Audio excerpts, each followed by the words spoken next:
Coming up today on Uncommon Sense, we talk to the man himself, Dale Ahlquist, the president of the Society of G.K. Chesterton. We'll talk with Dale about the upcoming 41st Annual Chesterton Conference and what is going to make this year's conference so special. Stay tuned. That's all coming up on Uncommon Sense.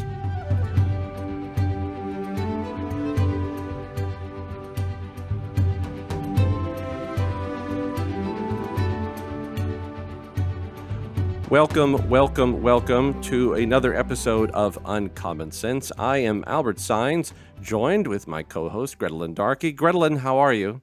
Pretty good. How are you, Albert? Doing very well. Everything is sunny and warm down here in Texas. I don't know how it is in Pennsylvania, but hopefully it's not too bad. It's okay, but, you know, we've got a man here from sunny Minnesota, so... We do. We are joined, as I said in the intro, by Dale Ahlquist, the president of the Society of G.K. Chesterton. Dale, how are you, sir? The better for your asking, Albert. Gretelyn, good morning, good afternoon, and good evening.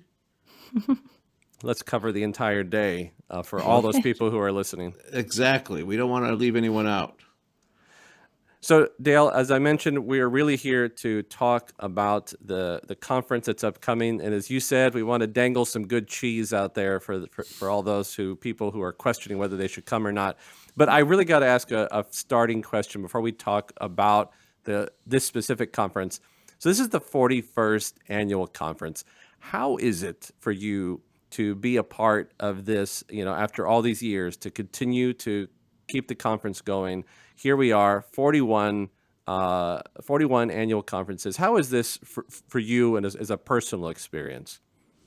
Well, that's a great question. You have to understand, I have not been to all 41 conferences myself. The first one that I attended was in 1990, so I would have attended the 9th annual Chesterton Conference at that point. But I've been to all but one since then. And I started being the host of it in 1997. That was the first one that I hosted as part of the American Chesterton Society. And even before I became the host of the conference, it was an event I looked forward to all year long. And I was always living in great anticipation of that good gathering in the summer with other Chestertonians. But as for running it all this time, it is a privilege and a joy, always renewing old friendships and making new ones. But Chesterton has been a source of inspiration and joy ever since I made his acquaintance, and that was 41 years ago. I appreciate that you said, that it's always kind of time to renew friendships, because I think someone might think that's a lot of conferences, doesn't it get kind of old after a while? And it sounds like it's always something new every year for you and for others to experience. Yeah, it's always new for me. Go ahead, Gretelyn. No, I agree. I feel like I was always able to meet someone new, talk about something new, and also talk about anything, which is a really unique experience. I feel like in today's world, you feel like you have to be so careful. I never felt that at a Chesterton conference. I just felt like we could talk about anything. I could be friends with people, and we could argue in a good way, and it was great. So, Dale, I want to move into my first sort of big question, which we got this year's theme, which is Chesterton and Conversion, Learning to Think Again. Why that theme for this year's conference? Well, there was an obvious connection with the conversion because it is this year the 100th anniversary of Chesterton being received into the Catholic Church. And we will actually be meeting on July 30th, which is the last day of the conference. That day is the 100th anniversary of Chesterton's first profession of the Catholic faith, which took place on July 30th, 1922 in Beaconsfield, England. And so that's the obvious tie-in right there. But as Chesterton himself says, becoming Catholic doesn't mean leaving off thinking, it means learning how to think. And that's the expanded theme of the conference is learning how to think again. I'd love to talk more about that too. I think there's a common bias today that the Catholic Church is somehow a thought control center. Obviously, we and Chesterton think otherwise. Do you have any thoughts or points on that? Oh, absolutely. As you say, the world thinks that Catholics are very narrow and that we don't think for ourselves. And of course, those of us who are converts have to go through that struggle because we start with that attitude towards the Catholic faith. And Chesterton takes us through those 3 stages of conversion. The first being you decide you're going to at least be fair to the Catholic Church. You're not going to necessarily be against it, but you want to at least be fair to it. But as he also points out, there is no being fair to the Catholic Church. No one is neutral about the Catholic Church. And as soon as you stop being against it, you suddenly start feeling this tug towards it. It's dangerous to try to be fair to the Catholic Church. So, and then, of course, and the other point is in terms of expanding your thinking. Chesterton's first full book that he wrote after his conversion, which we'll be celebrating in a couple of years, is the St. Francis of Assisi book. And in that book, he says that people will not become Catholic because they will not broaden their minds enough. Beautiful. But let's stay on that theme for just a second, Dale. In your opinion, okay, why is it that society is so narrow-minded and lacking in their ability to sort of think, that they sort of close themselves off to all sort of the goodness of the truth that sort of we're surrounded by? Because it just seems like we continue to sort of close our minds, close our thought processes, and we just sort of live in our own personal worlds. And Chesterton obviously sort of opened, the world sort of with the truths that existed. But we're a society that does not think like Chesterton. So why is it that we do that as a society? Well, I think the first thing is it's not that we don't think like Chesterton, it's that we don't think at all. Chesterton is always a defender of faith, certainly, but he's also a defender of reason.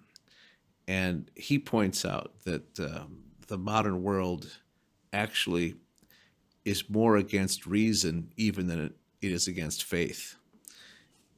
People don't know how to use simple logic. They don't know the simple rules of thinking, and they are averse to reasonable explanations of things. We live in an emotional and suggestive world, and we get carried away with emotion. The primary one driving us these days is anger, and it's an anger that's aimless. It's a vague anger, and Chesterton has the counter to that, which is joy. And people really they have not been wanting to hear from a perspective of genuine joy since really the end of World War II. It explains one of the reasons why Chesterton fell out of favor in that period of history. We have our modern philosophies are ones of despair. Very true. Yeah. And I don't know.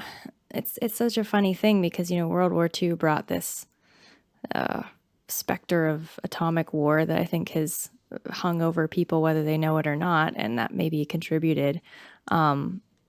But it seems to be a very materialistic view of the world, because even if the world were to go up in, unfortunately, like atomic smoke, we hope not, we can look towards the afterlife. We can look towards a better future in heaven. But if you don't believe that, I could definitely see the world being extremely dark and sad and well, you not bring joyful. out you bring out the materialist viewpoint. That's what happened with the takeover of our colleges and universities with materialist thinking. Darwin ruled the day, Freud ruled the day, Marx ruled the day, Nietzsche ruled the day. There was just a rejection of classical Christian and Catholic philosophy, and those things stopped being taught. And if these things are taught to the elite, they trickle down into the rest of the society. Also, what we confronted in World War II, when we learned about the horrible atrocities, we realized that our civilization isn't as advanced as we thought it was. We realized what we were capable of, and we saw, death, and vicious, cruel death on the largest scale in all of human history. And the way people reacted to that was truly despair. And hope, as Chesterton says, means hoping when things are hopeless. But it is one of the least used virtues. And what better reason to start reading Chesterton again, to rediscover Chesterton, because that means learning how to think again. Is his perspective, which is the right one. God has created a beautiful world. It is fallen, but there is redemption, and there's still the beautiful creation, and there's still the beautiful joy that comes from the incarnation.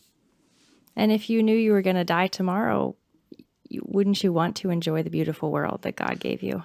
Amen. Amen. I don't want to get too far off of the conference theme, but you were talking, Dale, about kind of where society sort of went down and where kind of we're at, and I was thinking about what you do at the Chesterton Schools Network, what you do at the academies, and I was really just thinking about the young people there, and that you are teaching them to think, and that you are exposing them to a particular type of education, but really to get them to think in a proper way. And my question is, why is that so important, given sort of the world that they are about to sort of head out into?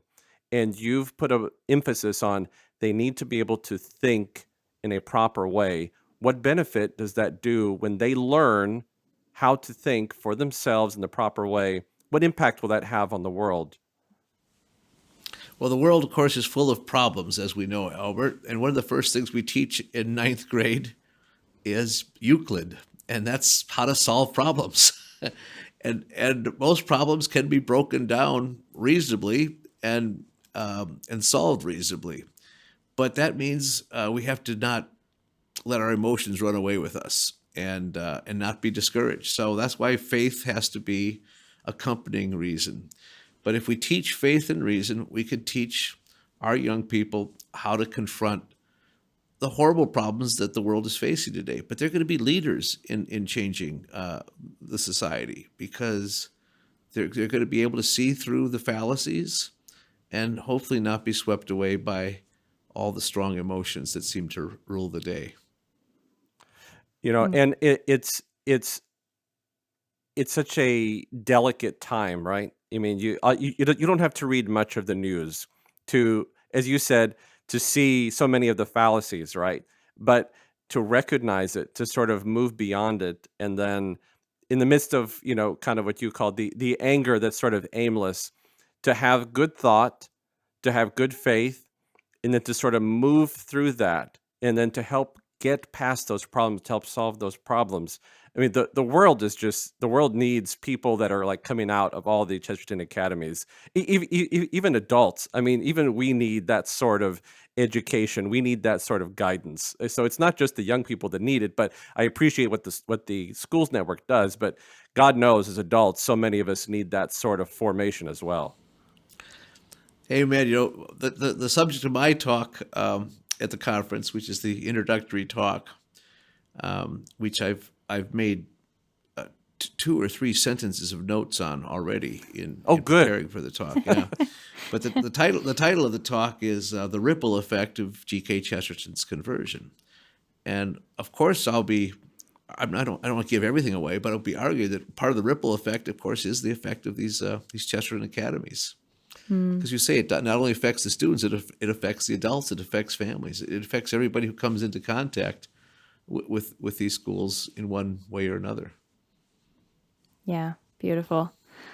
As a mother of young children, I'm already thinking, well, I guess I'm just going to have to start a school when we hit high school age. That's how Because it's done. Yeah. yeah, I that's how it happened for you, I know. Yeah. And because the thing that I want the most for my children, apart from them not to lose their faith, is for them to be able to think.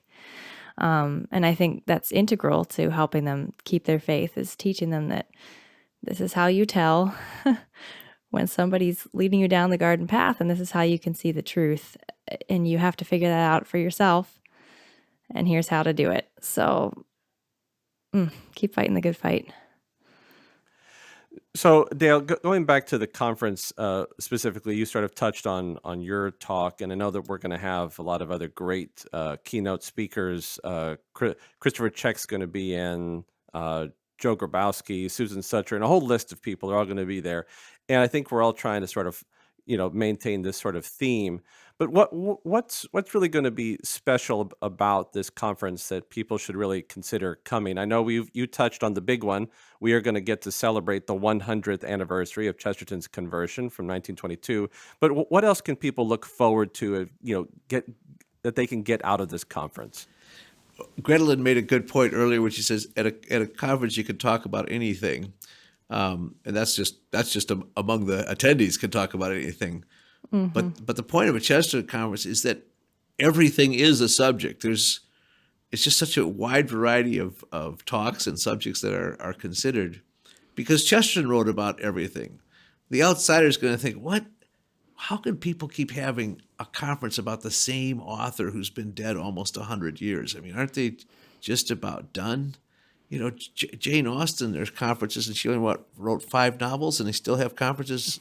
But I mean, And my wife has read them all multiple times. I know. Exactly, because she's There's only 5, so you have to keep reading them over and over. And the thing is, Chesterton, with all he wrote, you could keep reading the same stuff too, and could always be edified. I read Orthodoxy every year, and I read other books every year because I teach them. And yeah, there's always something new in those books that we think we're familiar with. But there's also all this other new stuff, and because he wrote about all these different subjects, people at the conference, for instance, will be taking different themes that he writes about, and they'll be expanding on it. And if you think of the variety that we're going to be talking about, we're going to be talking about the history of America, of Christianity and the New World. We're going to be talking about eugenics and other evils, which is another book for which we're celebrating the 100th anniversary. That book came out in January of 1922. So we'll also be talking about the 100th anniversary of that book, but of that theme too. Chesterton was absolutely prophetic in writing about the creation of a scientific society, an official society, as it were, and how it starts to control the most basic parts of our lives. And we'll be having a futurist give the talk on that, which is great because he's reflecting on the past. Then, there's going to be a talk on Chesterton and autism. So a talk on autism at a Chesterton conference. That's not what people would think they're going to encounter. And yet the talk is being given by someone who is diagnosed with autism and who's going to argue that maybe Chesterton was autistic. Just a fascinating thing to explore. Because as we know, those who are autistic are highly developed in certain parts of their brain, even if they may suffer in some other aspect of their behavior. Was there a savant quality to Chesterton? Fascinating thing to talk about. Obviously, we'll be talking about the conversions, but then, as we know, G.K. Chesterton writes about localism and the idea of a lifestyle, of an economic and social structure that emphasizes the family and what is local, and people controlling their own lives, controlling the things that affect them most directly. Completely the antidote to what's going on in the modern world. And so there are going to be some talks on that. And then, of course, there's the very controversial subject of Chesterton and the Jews. We talked about World War II earlier. I mean, one of the things that that of course came out of that was the horror of the Holocaust, and of course the world has been sensitive to the issue of anti-Semitism to a much higher degree than ever in history after World War II. And so Chesterton has come under criticism for things that he said before World War II. And yet there are those who defend him as not being anti-Semitic and as being someone who absolutely defended and loved the Jews, but had to deal with them as he had to deal with everybody else. That nobody's above criticism, right? Right. And so we have a Jewish convert who will be speaking, defending Chesterton against the charge of anti-Semitism. And then our good friend Joseph Pierce, who speaks at nearly every conference, someone you never get tired of listening to, even if you can't understand his heavy Cockney accent. I mean, he's a former white supremacist I mean, his conversion story is one of the most powerful conversion stories of our time. And he's going to talk about how Chesterton saved him from anti-Semitism. I mean, everybody should be listening to that talk. That's going to be outstanding. And then we're going to have one of the reasons it's going to make this Chesterton Conference special is the great Chuck Chauberg, who has been portraying Chesterton on EWTN and all the years since our television show was on, is basically passing the mantle to a new Chesterton impersonator in John Walker from the University of Franciscan University at Steubenville, who has just a natural physical resemblance to Chesterton, and so we're gonna see John Walker be portraying Chesterton at this conference. And I guess the one other thing I want to say that's going to be special about this conference is we've had an increasing popularity of the Troubadours, which I'm part of, which was started out of the COVID epidemic when no one could be together in person like we are now. Yeah. Very much so. Yeah, for anyone who doesn't know, Dale is literally not next to me, and neither is my co-host Gretelin. So we are the most not in person that we could be.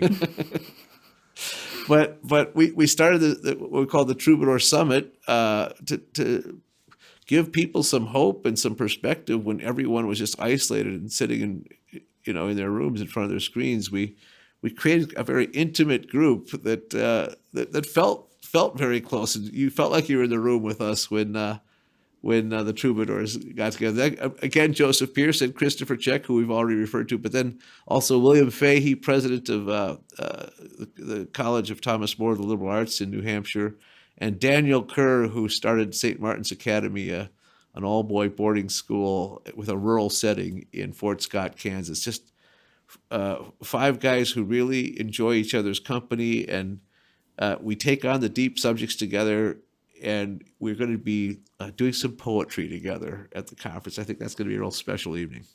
Well, let's take a break right there to actually throw in a little ad for the conference, and then we'll sort of finish up with a few more closing comments. But we want to make sure that we invite everyone out to this year's 41st Annual Chesterton Conference. It's going to take place in Milwaukee, Wisconsin, on July 28th through the 30th.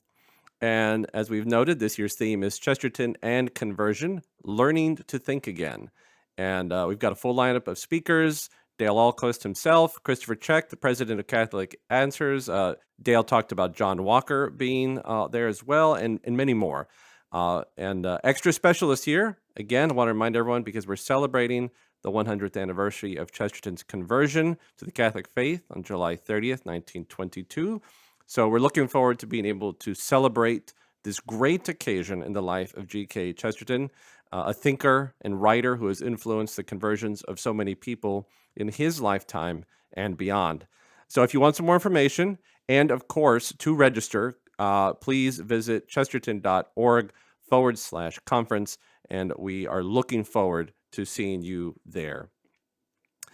Now, I want to get to a question because I was thinking about it when you were telling me about Joseph Pierce and his conversion and how Chesterton sort of saved his life. My question is, why is it that Chesterton has been so crucial to so many conversions?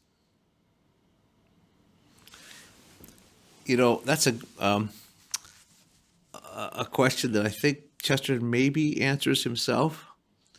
He says the age is often converted by the saint who contradicts it the most. Amen. I think I know so many people personally who can say, and myself included, my life has been saved by Chesterton. It's really kind of points to his universalism. And when you were listing all the talks, I was thinking that, like, wow, there's, was Chesterton autistic or not? Does it really matter? Because he was able to touch somebody who is. And it's so amazing that he touches so many people who are so different. And he touches them in such unique ways that it changes them. It just speaks to his universality in a way that is almost like an analogy for Catholicism. Just beautiful. That's a good point. One of the things Joseph Pierce and I have discussed, both of us are converts because of reading Chesterton.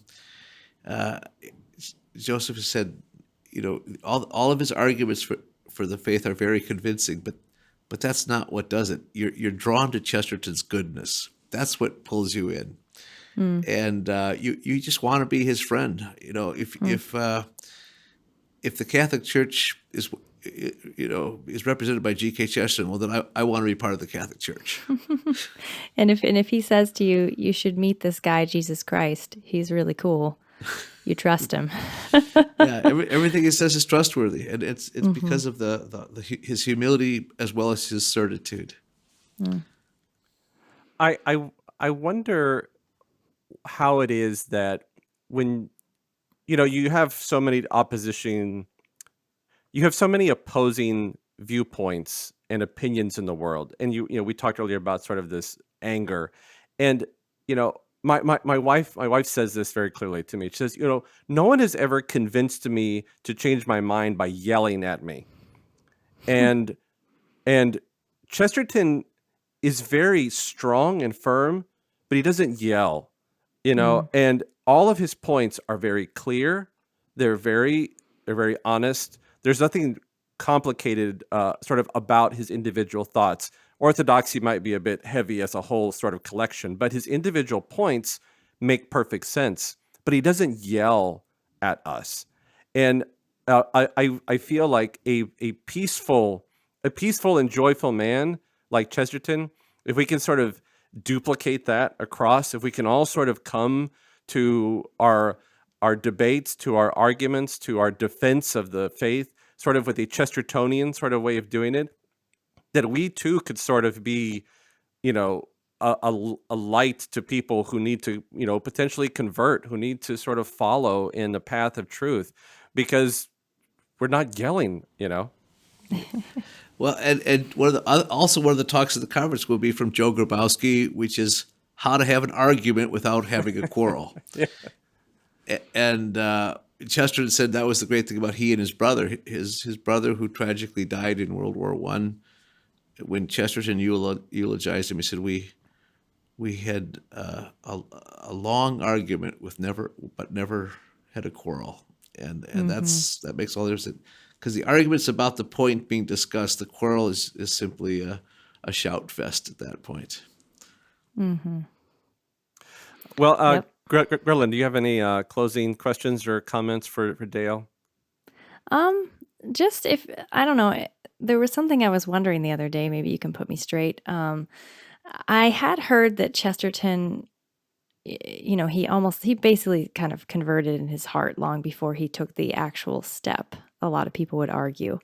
And many people say he waited for his wife. What is your opinion on this? I know she was very sad when he converted. Well, there's no question that he did wait for his wife, and he probably would have converted sooner. He started talking with Father John O'Connor about conversion in 1912, so 10 years before he made the actual decision. But it's even though in his 3 stages of conversion, he talks about your head has to be convinced first, but the last thing is your heart, and it's an act of the will at the end. It's still a very big decision. He was putting it off for other reasons, which I'll probably discuss at the conference, some of the other reasons he put off his decision as long as he did. But the idea of doing anything without his wife, with whom he shared absolutely everything in his life, and they totally depended on each other, that made the move all the bolder for him as well. And the story ends happily because she converted eventually too. But it was bittersweet for both of them because they both wanted. She wanted him to convert, and because she knew that's what he wanted. And but then they both realized that something had come between them at that point. When he stepped into the church, there was a separation that was, I'm sure, very difficult for a period of time. There's a sacrifice that comes with conversion, and I think all converts have experienced that same thing. Beautiful. Just loving personal note there at the end, and we're going to touch on this, and you can have your own personal note too at the conference. I must say, if you come, prepare to be changed, because it will change you for the better. And we talked about the good talks we're going to be having at the conference, but one of the main reasons, of course, to attend the conference is the camaraderie, the fellowship with other folks, as you had referred to at the very beginning. There's a lot of time to sit around and have the arguments and the joyful discussions, a lot of laughter. That's what makes the conference unique. And Albert, that's what you're going to be enjoying for the first time this year. Yeah, that's so for those who don't know, this is going to be my very first conference. So I am excited about the camaraderie, just all of the sort of energy, we'll call the Chestertonian energy that's going to be wrapped up in this. So it's going to be a great experience for myself, and probably one that I'm going to want to repeat after this year. I can't imagine it being anything different. Come for the conference, stay for the afterglows. Right. That's right. Amen. So yes, so we're all looking forward to it. And again, we want to make sure that you all know that you are invited to come. If you cannot join us in person, but you want to still experience the conference, just know there is a virtual option. So again, go to chesterton.org/conference and find the best way for you to be a part of this great conference, Chesterton and Conversion, Learning to Think Again. Dale, thanks so much for taking some time to help give us some outlook on what's coming up at the conference. It was a very enjoyable time we spent together. I'm looking forward to being together in the flesh in July. Yes, and all of us together. And Gretelyn, as always, thanks so much for joining us for this episode. Thanks, Albert. Thanks, Dale. Ladies and gentlemen, this has been our episode of Uncommon Sense, talking to the man himself, Dale Ahlquist, talking about the upcoming 41st Annual Chesterton Conference. Again, we do hope that you will join us for the conference, and also that you will join us for our next episode. So remember, Chesterton is always better with friends. Thanks so much. Talk to you soon.